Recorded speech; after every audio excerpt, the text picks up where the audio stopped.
추미애 법무부 장관이 윤석열 검찰총장에 대한 징계 가능성을 검토하고 있습니다.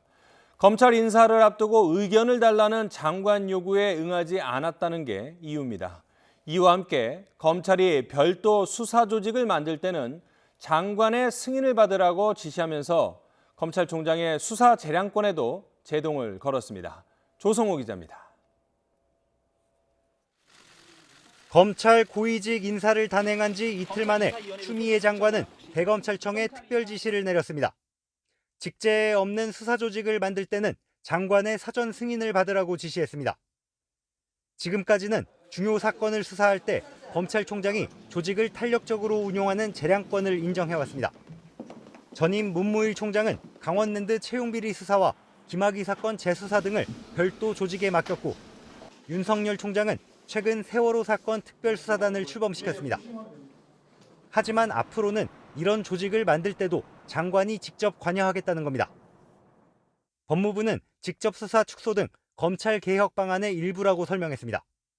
하지만 일각에서는 윤 총장이 특별수사단을 꾸려 청와대 관련 수사를 이어갈 가능성을 미리 차단하려는 포석이란 관측도 나옵니다.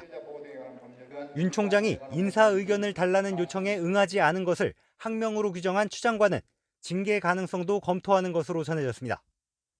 추 장관이 국회 본회의장에서 법무부 간부에게 지휘 감독 권한의 적절한 행사를 위해 징계 관련 법령을 찾아놓으라고 지시하는 문자 메시지를 보내는 장면이 언론에 포착되면서 알려졌습니다. 장관의 의견 제출 요구가 총장이 반드시 따라야 하는 명령에 해당하는지가 관건이 될 것으로 보입니다.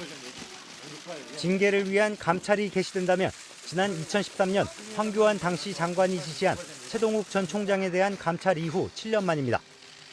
오는 13일 새 보직에 부임하는 검찰 고위 간부 32명은 법무부에서 전출 신고를 마친 뒤 대검청사에서 윤 총장을 접견했습니다.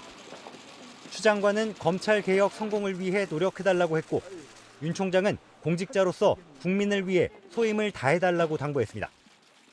YTN 조성호입니다.